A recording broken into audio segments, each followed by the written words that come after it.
dans l'émission Prophetic Voice. Aujourd'hui, nous allons parler des prophéties similaires. Mais avant d'entrer en matière, j'aimerais d'abord clarifier quelques points sur l'émission de la semaine dernière, l'émission sur l'esprit des divinations. J'avais proposé 20 types de divinations différentes, mais vous n'en avez reçu que 18. En effet, la voyance et la clairvoyance ont été jumelées en un seul point, mais en effet, la voyance et la clairvoyance sont deux disciplines divinatoires différentes. C'est-à-dire, le voyant, pour la voyance, on appelle celui qui pratique la voyance le voyant, qui est différent du voyant de la Bible, et celui qui pratique la clairvoyance, on l'appelle le clairvoyant. J'avais aussi omis de parler de la cosimomancie. C'est quoi la cosimomancie? La cosimomancie, c'est le fait de deviner en observant du feu. C'est-à-dire, le devin est devant un feu. En observant ce feu-là, il a la possibilité de deviner. Alléluia. Le deuxième point que j'avais, où je pense qu'il y a besoin de clarification, c'est ce que j'avais dit concernant l'histoire de Luc chapitre 19, Luc chapitre 16 du verset 19 verset 31. Il s'agit là de l'histoire du riche, du pauvre Lazare et de l'homme riche. J'avais dit et insisté que ce n'était pas une parabole.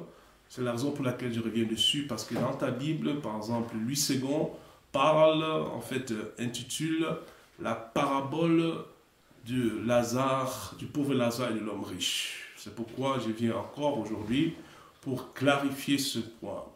Vous savez, bien aimés, dans une parabole, on ne cite pas les noms des gens.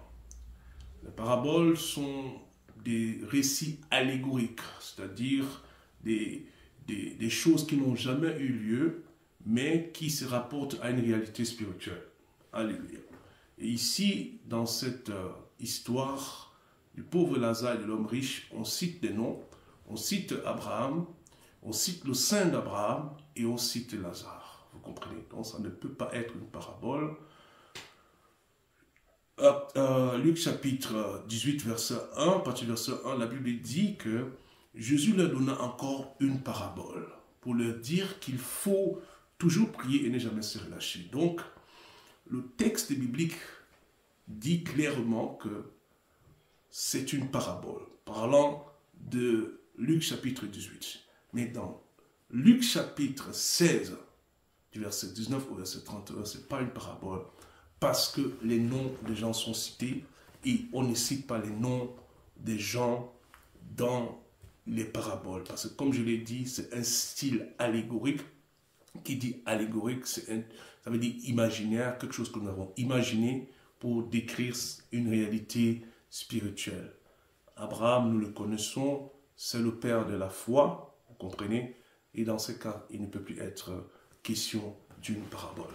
J'espère que j'ai pu bien clarifier ce point, qu'il n'y a plus vraiment de confusion. Quand tu regardes dans ta Bible, tu vois la parabole de l'homme riche et du pauvre Lazare. Et moi, je viens dire que ce n'est pas une parabole. Vous comprenez? Le texte biblique n'indique pas que c'est une parabole. Mais Louis II intitule cette portion de l'écriture comme étant une parabole. Pourtant, ça n'en est pas. Je pense que c'est clair cette fois-ci. Voilà. Le troisième et dernier point que j'aimerais clarifier avant d'entrer en matière, c'est l'histoire de Samuel, où j'avais parlé de ce que ce n'était pas Samuel qui était en train de parler, n'est-ce pas, l'histoire de la veuve d'Endor, l'histoire de la sorcière d'Endor, dans 1 Samuel chapitre 28, la Bible dit que le roi Saül était allé visiter une sorcière à Endor. Endor, c'est dans le nord d'Israël, et elle avait fait monter Samuel, et Samuel avait, disons comme ça, prophétisé, dit des choses qui étaient vraies, mais je vous avais dit que ce n'était pas Samuel lui-même, mais c'était plutôt un esprit familier qui sont des esprits acteurs qui jouent le rôle d'une autre personne. Mais j'avais pensé que ce n'était pas assez suffisant, parce qu'il faudrait que j'apporte beaucoup plus d'éléments pour soutenir et maintenir mon propos. Pour ce faire, je vais prendre encore une portion de l'Écriture. Il s'agit de Hébreux chapitre 9, du verset 3 au verset 4. La Bible dit, derrière le second voile se trouvait la partie du tabernacle appelée le Saint des Saints. Verset 4, renfermant l'autel d'or pour les parfums et l'arche de l'alliance entièrement recouverte d'or. Il y avait dans l'arche un vase d'or contenant la manne, la verge d'Aaron qui avait fleuri et les tables de l'alliance. Amen. Voilà. La raison pour laquelle je lis cette portion de l'Écriture, c'est pour clarifier quelque chose de très fondamental. Vous savez, il y a ce qu'on appelle une littérature, je vais dire quoi, un texte littéraire, mais il ne faut pas lire tous les textes de façon littéraire. Il faut plutôt expliquer ce que ce texte veut dire. Dans cette portion de l'Écriture, l'auteur du livre des Hébreux, beaucoup disent que c'est l'apôtre Paul, est en train de nous dire que derrière le second voile se trouvait la partie du tabernacle appelée le Saint des Saints, renfermant l'autel d'or pour les parfums. Voilà. Donc, si nous lisons littéralement ce que l'auteur des Hébreux est en train de dire, il est en train de nous dire que l'autel d'or où on brûlait les parfums se trouvait dans le Saint des Saints. Ce n'est pas vrai. Vous comprenez. L'autel d'or se trouvait dans le sanctuaire, dans le lieu saint, et il y avait une séparation entre l'autel des parfums et le lieu très saint. Il y avait un rideau, un voile, dit la Bible, qui s'était fendu lorsque le Seigneur Jésus-Christ était décédé. Donc, il est très nécessaire de très bien comprendre les Écritures, parce que si nous lisons littéralement cette portion de l'Écriture, on a l'impression que l'autel d'or pour les parfums se trouvait dans le Saint des Saints. Ce n'est pas vrai, vous comprenez. Il se trouvait en dehors du Saint des Saints. Mais il était juxtaposé au Saint des Saints, c'est-à-dire qu'il était justement près du lieu très saint. Il n'y avait que le voile qui séparait le lieu très saint de l'autel des parfums. Ok. Ça, je voulais clarifier encore pour dire que lire un texte ne veut pas forcément dire que... En fait, lire quelque chose ne veut pas forcément dire que c'est ça, que c'est la réalité, non. Il faut une interprétation de l'Écriture, parce que comme je l'ai dit la semaine passée, si on n'interprète pas bien l'Écriture, on est en train, n'est-ce pas, de contredire d'autres paroles, et là, on commence à donner des faux enseignements. Voilà. C'est pour clarifier, pour apporter encore un autre témoin en ce qui concerne l'affirmation que j'avais donnée, que ce n'était pas Samuel qui est en train de parler. Ici, je vous montre encore un texte qui dit clairement, ou alors qui montre clairement que l'autel d'or de parfum se trouvait dans le Saint des Saints. Pourtant, ce n'est pas vrai. Je vais encore apporter une autre portion de l'Écriture pour clarifier encore ce que j'avais dit, pour soutenir mon propos de la semaine dernière. Il s'agit de Josué chapitre 10 du verset 12 au verset 13. La Bible dit, alors Josué parla à l'Éternel le jour où l'Éternel livra les Amoréens aux enfants d'Israël. Et il dit en présence d'Israël, écoutez très bien, soleil, arrête-toi sur Gabaon, et toi lune sur la vallée d'Ajalon. La Bible dit au verset 13, et le soleil s'arrêta, et la lune suspendit sa course, jusqu'à ce que la nation eût tiré vengeance de ses ennemis. Voilà, je vais m'arrêter ici. Vous avez tous été à l'école, vous avez tous fait la géographie, je suppose. Nous savons que ce n'est pas le soleil qui tourne autour de la terre, mais c'est la terre qui tourne autour du soleil. Je reprends encore ce texte. La Bible dit, alors Josué parla à l'Éternel le jour où... Alors Josué parla à l'Éternel, le jour où l'Éternel livra les Amoréens aux enfants d'Israël. Et il dit en présence d'Israël, soleil, arrête-toi sur Gabaon. Ouais. Soleil, arrête-toi. Le soleil ne s'arrête pas. Vous savez, le soleil, vous êtes d'accord avec moi, le soleil ne peut pas s'arrêter. Vous comprenez? Puisque le soleil, il est déjà stationné. Le soleil n'est pas mobile. Le soleil est fixe. Et c'est la terre qui tourne autour du soleil. Vous comprenez? Donc, quand on lit ces textes et qu'on n'a pas la connaissance que vous avez, vous et moi, nous avons l'impression que c'est le soleil qui s'est arrêté. Ce n'est pas le soleil qui s'est arrêté. C'est la terre qui s'est arrêtée. Mais la Bible dit que c'est le soleil qui s'est arrêté. Vous comprenez? Et étoile lune sur la lune d'Ajalon. Donc, il a dit, la Bible dit que le soleil et la lune se sont arrêtés. Mais ce n'est pas vrai. Le soleil et la lune ne s'arrêtent pas. Ça ne veut pas dire, bien aimé, que la Bible est fausse. Non. C'est qu'il faut bien interpréter l'Écriture. Vous comprenez? Il faut interpréter l'Écriture. La Bible dit, et le soleil s'arrêta. Le soleil ne s'arrête pas, bien aimé. Vous comprenez? Le soleil ne peut pas s'arrêter puisqu'il est foncièrement stationnaire. Le soleil ne bouge pas.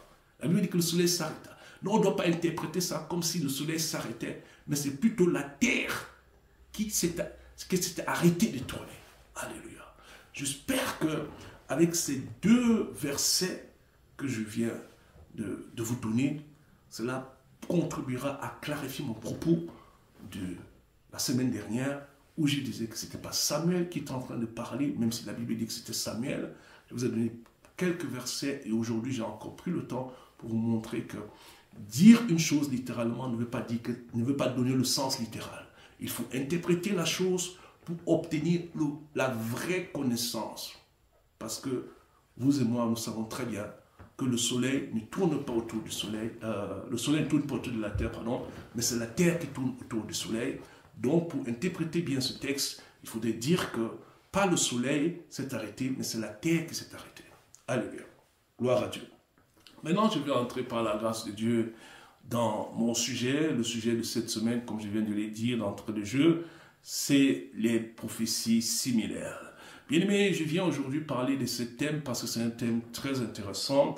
Les prophéties similaires, ce sont des prophéties qui se ressemblent, comme le nom le dit déjà. Ce sont des prophéties qui ont des mêmes approches, des prophéties qui sont déclarées pour une même chose. Mais il y a quelque chose que je dois ressortir avant de vous présenter proprement dit ces prophéties similaires. C'est que ces prophéties sont certes similaires, mais elles ne sont pas identiques. Il y a une nuance. Alléluia. Vous voyez, dans les évangiles, nous avons 3 évangiles que nous appelons, ou alors que les théologiens appellent les évangiles synoptiques. Synoptique, c'est un mot, synoptikos, un mot grec qui veut dire similaire. Ces évangiles, c'est l'évangile de Matthieu, de Marc et de Luc. Pourquoi similaire? Parce qu'ils ont la même approche, c'est-à-dire ils parlent des mêmes sujets, mais avec des angles différents. Ce sont des mêmes histoires, mais il y a toujours un ou plusieurs éléments de plus. Ce sont des histoires similaires, bien aimés, mais ce ne sont pas des histoires identiques. Il y a une nuance, vous comprenez. Donc, chacun des auteurs des évangiles synoptiques apporte toujours un élément de plus. Similaire, mais pas identique. Alléluia. Voilà. C'est aussi le cas des prophéties, comme je le disais. Il y a des prophéties qui sont vraiment très similaires, mais qui ne sont jamais identiques. Pourquoi? Parce que nous devons avoir l'humilité, nous devons savoir que ce n'est pas seulement à nous que Dieu révèle des choses. Vous comprenez? C'est-à-dire que si Dieu te révèle une chose, ce n'est pas toi seul qui as cette révélation-là. Il y a d'autres personnes à qui Dieu a fait une révélation similaire, mais pas identique. Alléluia. C'est-à-dire que si tu prophétises sur une chose, ce n'est pas toi la seule personne. En effet, on a déjà eu à avoir des gens qui ont des mêmes visions. Vous voyez, ils ont vu la même chose. Vous comprenez? Donc, c'est aussi un appel à être humble. Vous comprenez? La Bible dit que Dieu ne fait rien, alléluia, sans avoir informé ses serviteurs, les prophètes. Ici, c'est au pluriel. C'est-à-dire que Dieu choisit de révéler des choses à des prophètes. Mais il ne révèle pas à un seul prophète. Il le révèle à plusieurs prophètes ou alors à plusieurs personnes à qui il désire montrer ces choses. C'est ce que je veux enseigner aujourd'hui. Et pour ce faire, je vais prendre 2 prophéties similaires, mais pas identiques. Je répète encore, elles ne sont pas identiques. Alléluia. Ésaïe chapitre 1 du verset 2 au verset 3. J'aimerais que si tu as la possibilité d'avoir 2 Bibles, pour comparer ces deux textes. C'est très important pour comprendre ce que je suis en train de vouloir expliquer. La Bible dit, Ésaïe chapitre 1, du verset 2 au verset 3, c'est comme ça que la prophétie d'Ésaïe commence. Vous comprenez? Au verset 1, on décrit brièvement sa mission qui prophétisait du temps de Josias, du temps d'Ézéchias, etc., etc. Et au verset 2, la Bible dit, « Il arrivera dans la suite des temps que la montagne de la maison de l'Éternel sera fondée sur le sommet des montagnes et qu'elle s'élèvera par-dessus les collines et que toutes les nations y afflueront. » Verset 3, « Des peuples s'y rendront en foule et diront, venez et montons à la montagne de l'Éternel, à la maison du Dieu de Jacob, afin que nous enseigne ses voies et que nous marchions dans ses sentiers, car de Sion sortira la loi et de Jérusalem la parole de l'Éternel. » Alléluia. Maintenant, je t'ai pris d'ouvrir ta deuxième Bible, si tu as une deuxième Bible. Michée chapitre 4 du verset 1 au verset 2. Michée chapitre 4 du verset 1 au verset 2. Nous allons lire et nous allons voir que ces deux prophéties sont très similaires mais pas identiques. Alléluia. La Bible dit, Michée 4 verset 1 à 2, « Il arrivera dans la suite des temps que la montagne de la maison de l'Éternel sera fondée sur le sommet des montagnes, qu'elle s'élèvera par-dessus les collines, et que les peuples y afflueront. » Verset 2, « Des nations s'y rendront en foule, et diront, venez et montons à la montagne de l'Éternel, à la maison du Dieu de Jacob, afin que nous enseigne ses voies, et que nous marchions dans ses sentiers, car de Sion sortira la loi, et de Jérusalem la parole de l'Éternel. » Amen. Alléluia. Quand vous comparez ces deux prophéties, vous avez l'impression qu'elles sont identiques. Elles ne sont pas identiques. En fait, il y a juste une seule nuance dans cette prophétie. Dans la prophétie d'Ésaïe, il dit au verset 2, « Et que toutes les nations, et dans la version de Michée, il dit, « Et que les peuples. » En fait, le mot traduit « nation » et « peuple », c'est le même mot grec « goi ». Goi, vous comprenez. Ici, la prophétie d'Ésaïe est plus explicite, vous comprenez. Il y a eu une nuance, vous comprenez. Ici, il dit « Et que toutes les nations ». La prophétie de Michée dit « Et que les peuples ». Vous voyez, il y a une nuance. Bon, maintenant, dans le plan académique, bien aimé, on dirait que ça, c'est un plagiat. On va poser la question, qui a plagié qui? Alléluia. Qui a plagié qui? Parce que ces prophéties sont pratiquement identiques. Et juste pour rappeler que le prophète Michée et le prophète Ésaïe sont des prophètes contemporains. Contemporains, ça veut dire qu'ils ont vécu dans le même temps. Ça veut dire que vous et moi, nous sommes des contemporains. Vous qui me voyez, vous êtes en train de me voir maintenant, vous êtes mes contemporains. Alléluia. Qui a plagié qui? Non, personne n'a plagié personne. Ici, il s'agit d'une expression de l'esprit de prophétie qui ramène les mêmes choses, mais avec quelques nuances. Ici, il y a juste une toute petite nuance. On dirait que ces prophéties sont pratiquement identiques, mais elles ne le sont pas. La prophétie d'Ésaïe dit que toutes les nations, alléluia, et la prophétie de Michée dit « et les peuples ». Vous comprenez? Donc, c'est pour montrer que, bien aimé, que Dieu ne donne pas les prophéties à une seule personne. Il y a en effet plusieurs variantes, plusieurs versions d'une même prophétie, plusieurs choses que Dieu peut donner. Je m'arrête ici pour donner un exemple. J'avais donné une prophétie sur la fin de la guerre en Ukraine et la restauration du culte chrétien en Ukraine. Vous savez, bien aimé, je suis tombé il y a quelques semaines sur une vidéo, sur une prophétie aussi. Et cette prophétie, elle était, pas identique, hein, faisons attention, elle était similaire à la prophétie que j'étais en train de donner. C'est-à-dire, le serviteur de Dieu était en train de dire qu'il annonçait, ça faisait déjà très longtemps, 3 ans, disait-il déjà à l'époque, il annonçait la fin de la guerre en Ukraine. Il a parlé de Zelensky, il a parlé du président russe, il a parlé aussi d'une troisième personne qui n'avait pas bien vu dans sa vision, mais nous comprenons que c'était Donald Trump. Voilà, donc, il a donné un élément que moi je n'avais pas vu, que je n'ai pas reçu. Il a dit qu'il a vu dans sa vision comment le président Zelensky, le président de l'Ukraine, était en train de saluer le président russe. Moi, je n'ai pas vu cela. Vous comprenez? Ce que moi j'ai vu, c'est le président Zelensky qui était en train de signer l'accord de paix et le président Donald Trump était à côté de lui. Mais moi, je n'ai pas vu comment, dans la vision, en fait, Dieu ne m'a pas révélé cela, alléluia. Mais juste pour vous dire que les prophéties peuvent être certes similaires, mais elles ne sont jamais identiques. Pourquoi? Parce que Dieu apporte toujours un élément différent. Vous comprenez?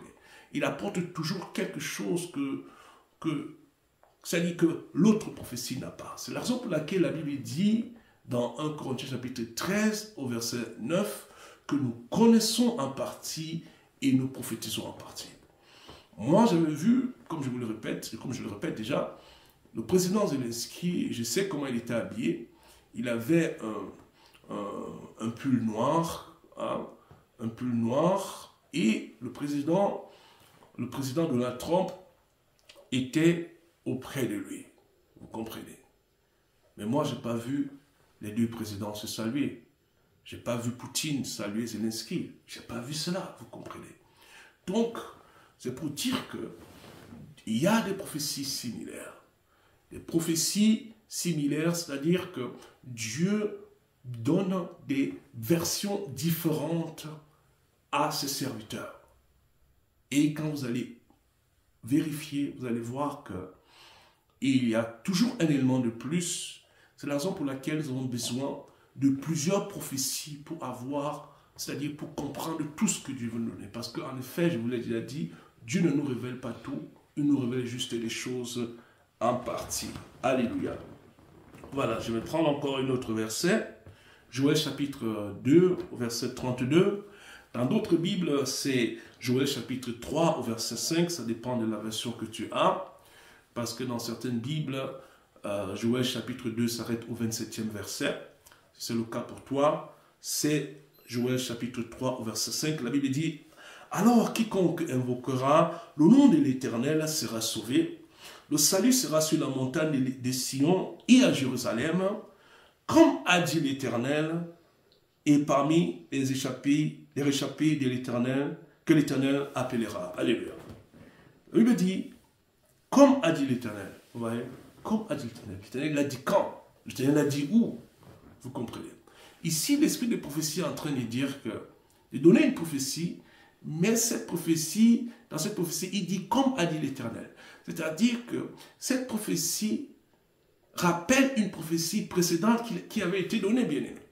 Donc, comme a dit l'Éternel, alléluia. Alors, quiconque invoquera le nom de l'Éternel sera sauvé. Le salut sera sur la montagne de Sion et à Jérusalem, comme l'a dit l'Éternel. Alléluia. Où est-ce que l'Éternel l'avait dit? L'Éternel l'a dit dans le livre d'Abdias. Il a dit dans le livre d'Abdias. Alléluia. Abdias 1, verset 17, ou alors Abdias 17, parce qu'Abdias n'a qu'un seul chapitre. Il dit, mais le salut sera sur la montagne de Sion, elle sera sainte, et la maison de Jacob reprendra ses possessions. Vous voyez que dans l'expression prophétique, l'esprit de prophétie peut faire recours à une prophétie qui avait déjà été donnée pour rappeler que cette prophétie qui avait été donnée dans le passé est une continuation ou alors une nouvelle variante de la prophétie actuelle. Alléluia. L'esprit de prophétie, c'est un esprit varié. C'est-à-dire, il n'a pas une seule version de ce qu'il veut dire au monde. Il peut utiliser 2, 3 ou 4 prophètes, leur donner des prophéties similaires, mais leur donner des éléments tout à fait différents dans toutes ces prophéties. Alléluia. Parce que notre Dieu, c'est un Dieu de richesse, un Dieu de diversité, et comme je l'ai dit, il ne nous révèle pas tout, il donne des éléments différents, et lorsque nous réunissons toutes ces prophéties-là, alors nous avons toute la pensée de Dieu, nous avons tout le conseil de Dieu. C'est pourquoi nous avons besoin des uns les autres, alléluia, nous ne pouvons pas nous fonder, nous focaliser sauf seulement sur ce que nous connaissons et croire que Dieu nous parle à nous seulement. Non, ce n'est pas le cas. C'est la raison pour laquelle je fais cet enseignement pour ces personnes-là qui sont prophétiques, d'avoir une humilité profonde. Ce n'est pas seulement à toi que Dieu révèle des choses, Dieu te révèle juste une partie ou alors une partition, et il y a encore beaucoup de choses que tu ne connais pas. Et nous devons avoir l'humilité, bien-aimée, d'écouter aussi d'autres qui ont aussi la parole de Dieu, qui sont des voix prophétiques et qui vont nous aider à compléter, je veux dire, le puzzle, ou alors les éléments manquants de notre puzzle, n'est-ce pas, pour que nous puissions avancer. Alléluia. Je vais encore prendre une prophétie, toujours dans l'Ancien Testament, qui avait été donnée par un prophète venant de Juda. La Bible dit en Roi chapitre 13, du verset 1 à 3, « Voici un homme de Dieu arrivant de Juda à Bethel par la parole de l'Éternel, pendant que Jéroboam s'éteignait à l'autel pour brûler les parfums. » Verset 2, « Il cria contre l'autel par la parole de l'Éternel et il dit, « Autel, autel, ainsi parle l'Éternel, voici il naîtra un fils à la maison de David, son nom sera Josias, il immolera sur toi les prêtres des hauts lieux qui brûlent sur toi des parfums, et l'on brûlera sur toi des ossements d'homme. » Et le même jour, il donna un signe en disant, c'est ici le signe que l'Éternel a parlé, voici l'autel se fendra et la cendre qui était dessus sera répandue. Alléluia. Ici, c'est un prophète qui venait de Juda. Il avait apporté une parole et il avait prophétisé sur l'autel sur lequel le roi Jéroboam était en train de faire des offrandes. Voilà, il a prophétisé et il a dit, autel, autel, ainsi parle l'Éternel, voici il naîtra un fils à la maison de David, son nom sera Josias. Il a relâché cette prophétie-là et Dieu lui avait donné une consigne, il lui avait dit qu'il ne mangera rien sur son parcours et il ne boira rien et il ne retournera pas par le même chemin, le chemin par lequel il est arrivé à Bethel.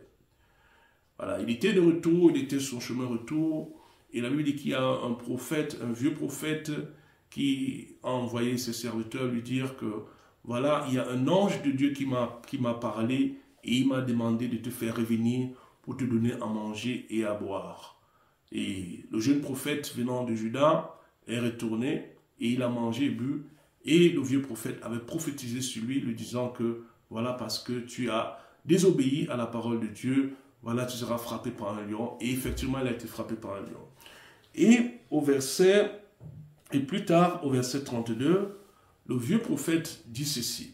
« Car elle s'accomplira, la parole qu'il a criée de la part de l'Éternel contre l'autel de Bethel et contre les maisons des hauts lieux qui sont dans les villes de Samarie. » Alléluia. Pourquoi est-ce que le vieux prophète de Bethel a dit que cette parole s'accomplira? Parce que le vieux prophète de Bethel avait reçu une prophétie similaire. C'est la raison pour laquelle il pouvait confirmer, alléluia, la prophétie de ce jeune prophète qui, n'est-ce pas, finalement est décédé sur son chemin retour en Juda. Parce qu'il avait désobéi, la Bible dit qu'il avait été frappé par un lion. Voilà, donc nous comprenons que Dieu donne des prophéties similaires. Il donne des choses similaires à plusieurs serviteurs de Dieu et nous devons avoir l'humilité d'écouter d'autres serviteurs de Dieu pour recevoir tout le conseil de Dieu. En effet, c'est que Dieu, comme je le disais, ne donne pas tout à tout le monde. Dieu fait des partitions. Il donne une partie là, une partie de l'autre côté. Et c'est la raison pour laquelle il dit encore que nous pouvons connaître qu'en partie et nous ne pouvons prophétiser qu'en partie. Alléluia. Je vais parler du songe de Pharaon, pardon, ou alors des songes de Pharaon au pluriel.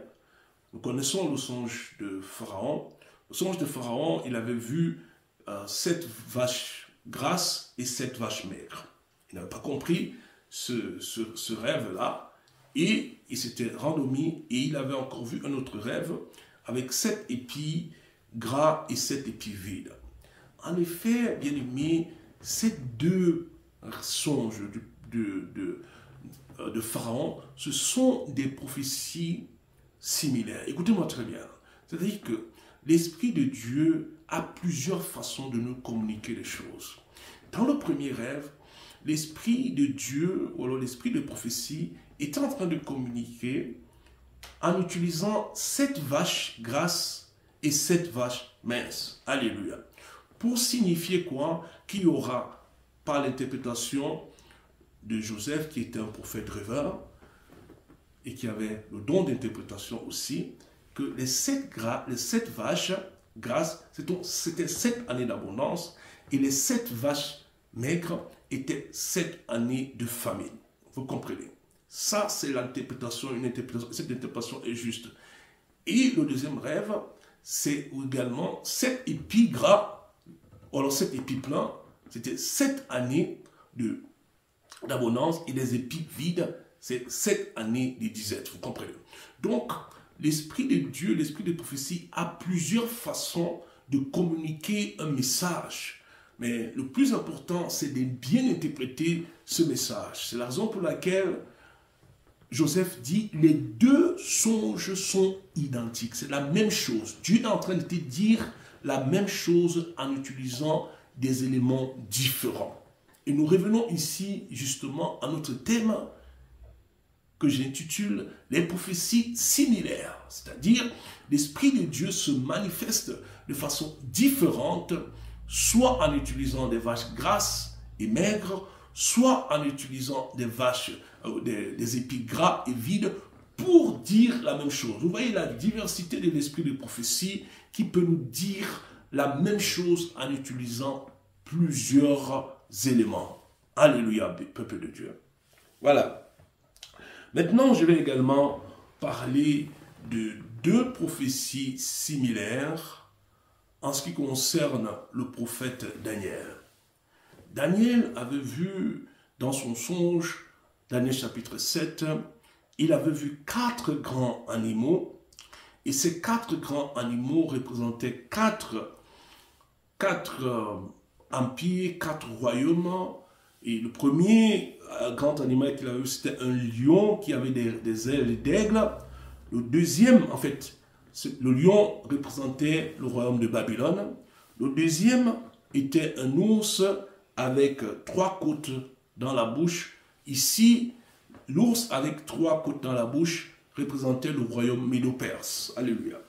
Et le troisième animal qu'il avait vu dans son songe, c'était un léopard qui avait 4 ailes sur son dos, vous comprenez? Et le 4e animal était un animal qui n'avait pas d'écrit, un animal terrible qui avait 10 cornes. Et vers la fin de cette prophétie, il parle d'une petite corne qui sortit au milieu des 10 cornes. Cette petite corne-là, c'est l'Antichrist. Vous comprenez, l'Antichrist proprement dit, parce qu'il y a plusieurs types d'Antichrist, vous comprenez, mais ici, dans Daniel chapitre 7, au verset 8, vous comprenez, c'est l'Antichrist proprement dit. Un chapitre plus tard, dans Daniel chapitre 8, cette fois-ci, il a une vision, c'est une vision ouverte, c'est-à-dire ayant les yeux ouverts, on a déjà parlé des différents types de visions, une vision ouverte, où il a vu la vision du bélier et du bouc. Alléluia. Le bélier et le bouc, le bélier avait 2 cornes, et une corne était plus longue que l'autre. La petite corne représentait le royaume des Mèdes, et la plus longue corne représentait le royaume des Perses. Pourquoi on parle du royaume médo-perse? Mais nous savons que le royaume le plus fort, ou la partie du royaume le plus fort, c'était le royaume perse qui avait commencé avec Cyrus, et cette longue corne, plus longue corne, représentait justement le royaume perse. Et il y avait également le bouc qui représente ici un bouc avec une corne au milieu des yeux. Et en fait, ce bouc-là, ce bouc représente le royaume grec. Vous comprenez? C'est-à-dire, écoutez très bien, dans Daniel chapitre 7, le royaume grec, vous comprenez, est présenté comme un léopard avec 4 ailes sur son dos. Vous comprenez? Mais dans la vision de Daniel chapitre 8, toujours le royaume perse, le royaume grec, pardon, n'est plus représenté comme un léopard avec 4 ailes, mais il est présenté comme un bouc. Vous comprenez? Un bouc qui avait une grande corne. Et cette grande corne-là, c'était Alexandre le Grand. Et il dit que cette grande corne se brisa et 4 autres cornes naissèrent. Vous comprenez? 4 cornes, ça veut dire que son royaume a été divisé en 4 parties. 4 parties. Et une petite corne, encore une petite corne, vous comprenez? Une petite corne est sortie des 4 cornes. Ici, la petite corne, écoutez très bien, la petite corne de Daniel chapitre 8, ce n'est pas l'antichrist proprement dit, alléluia, mais c'est une image de l'antichrist en la personne d'Épiphane, d'Antiochus Épiphane IV, alléluia. Antiochus Épiphane IV, c'est celui-là qui était entré dans le temple dans la période des Maccabées et il avait offert un porc en sacrifice sur l'autel du temple à Jérusalem. Et vous imaginez, c'est un sacrilège.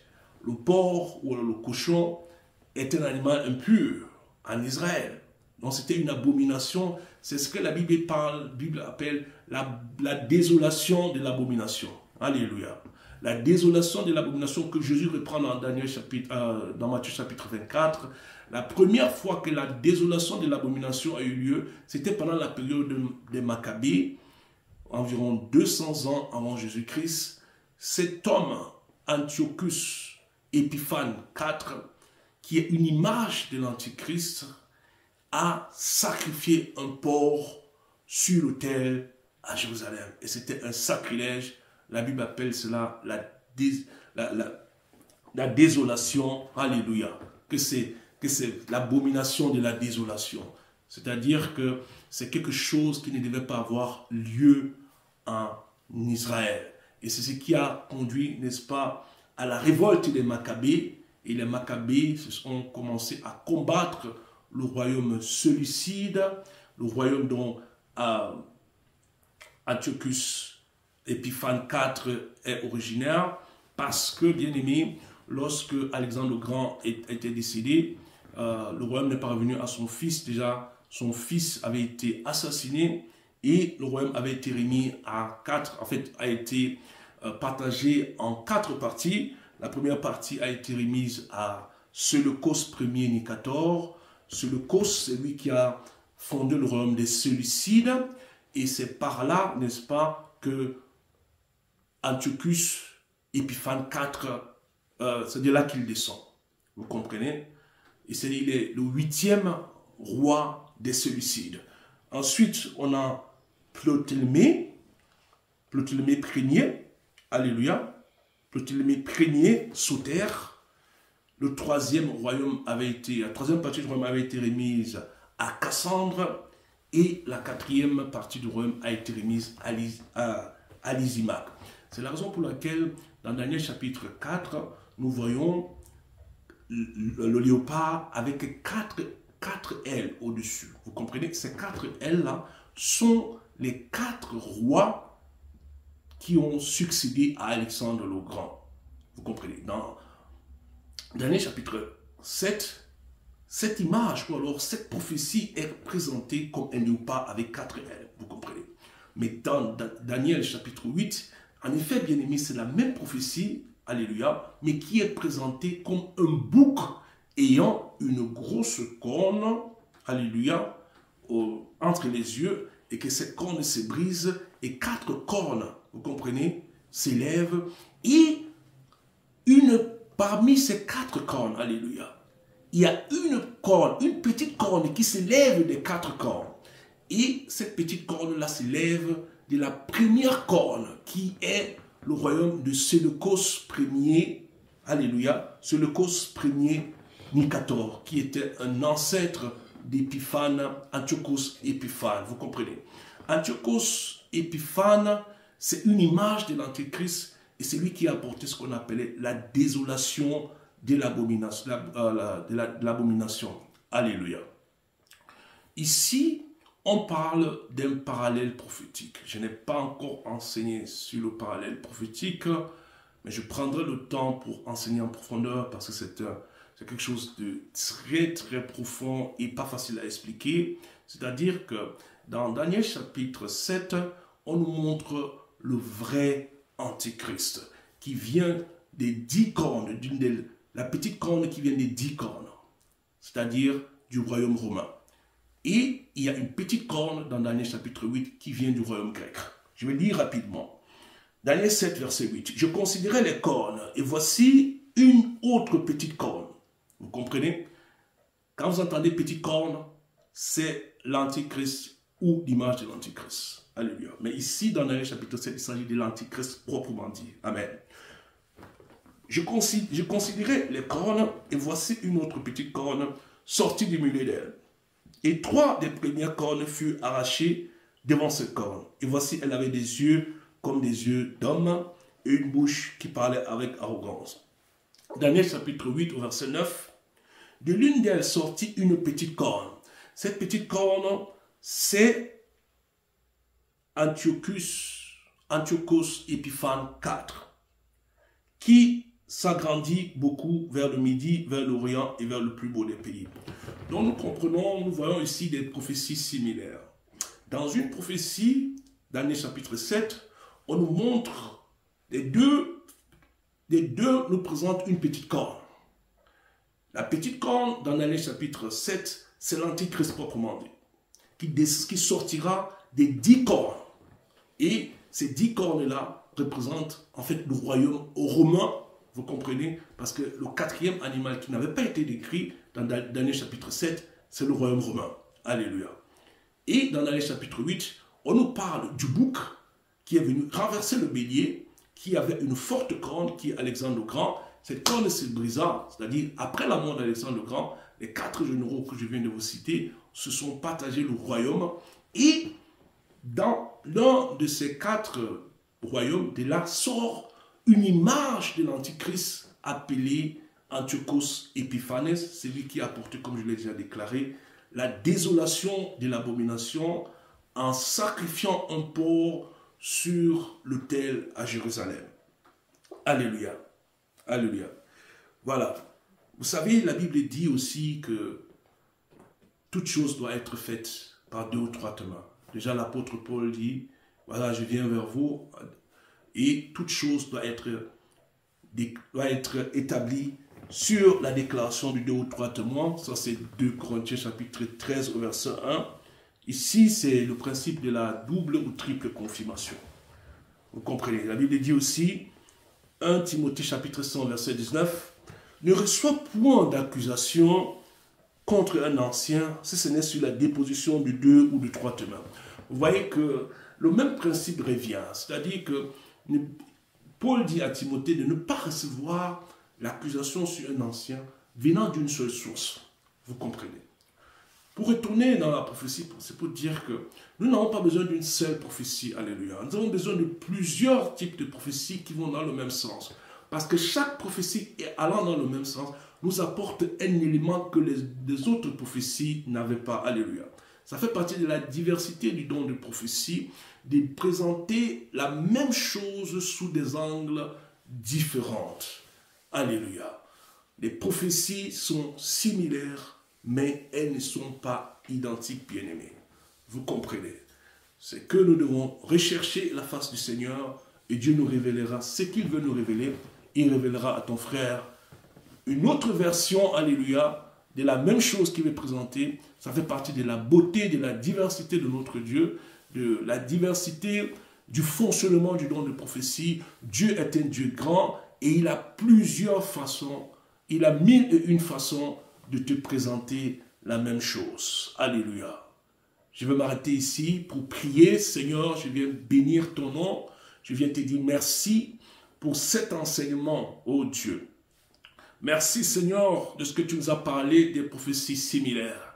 Seigneur, de nous montrer, Seigneur, que nous ne sommes pas les seuls à bénéficier de ta grâce. Tu as dit que l'Éternel ne fait rien sans avoir averti ses serviteurs, les prophètes. Merci Seigneur pour l'humilité que tu nous donnes d'avoir. Seigneur, de savoir que nous ne sommes pas les seuls. Oh, merci Seigneur notre Dieu, de nous parler de ces choses, de savoir Seigneur que la version de la prophétie que nous avons, ou alors la prophétie que nous avons, n'est qu'une version de plusieurs autres versions que tu as relâchées dans le corps de Christ. Merci Seigneur pour ta richesse au nom de Jésus. Je viens prier maintenant que par la grâce de Dieu, que tu puisses recevoir ta part au nom de Jésus. Seigneur, que tu puisses distribuer à toute personne qui suive cette émission ta part de prophétie. Que le prix de prophétie puisse monter, que le prix de prophétie puisse t'apporter ta part, ta contribution au royaume des cieux. La Bible dit, alléluia, que nous avons été fondés, établis sur les apôtres et les prophètes. Alléluia. Nous avons été édifiés sur le fondement des apôtres et des prophètes. Et comme je l'ai dit toujours, lorsque Dieu veut bâtir, lorsque Dieu veut construire, il utilise les apôtres et les prophètes. Alléluia. Maintenant, j'aimerais partager une vision que j'ai eue. C'est une vision qui concerne l'Ukraine. Vous savez, j'ai déjà donné une prophétie sur l'Ukraine.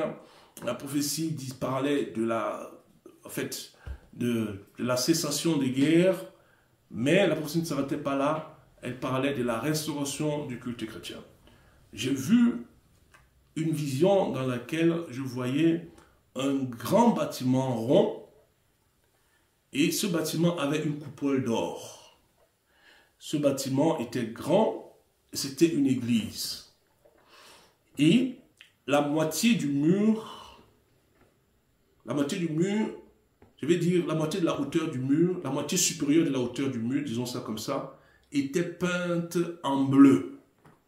Et la moitié de la hauteur du mur, la moitié inférieure de la hauteur du mur, était peinte en jaune. Le bleu et le jaune sont les couleurs de l'Ukraine, vous le savez très bien.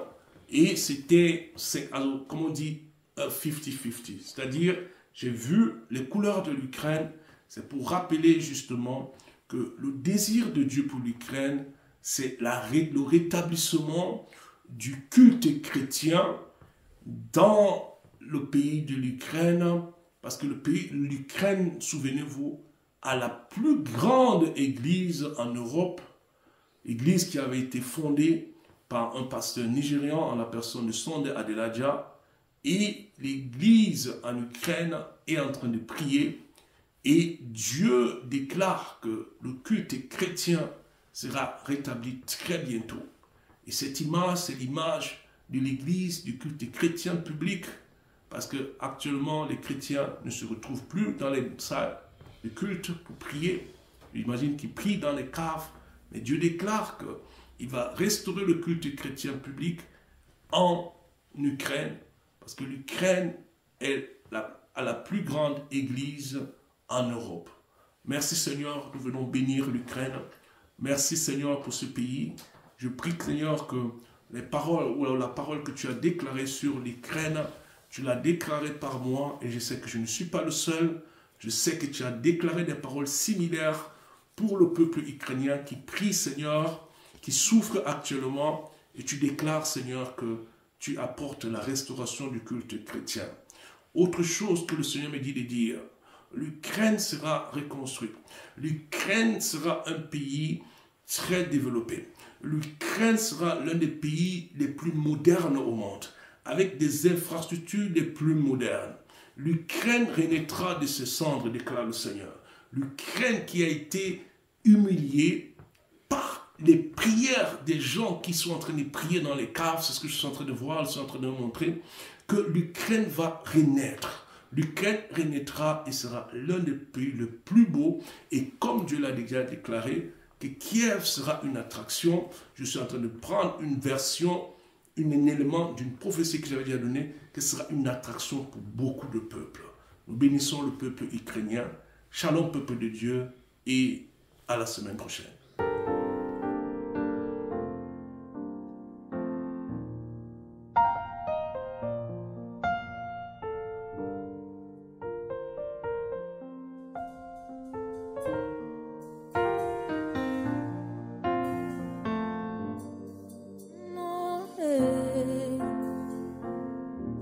Son nom est,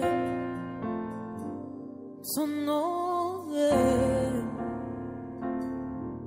son nom est au-dessus de tout,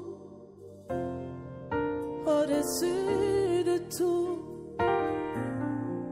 au-dessus de la maladie, au-dessus de problèmes, au-dessus de tout.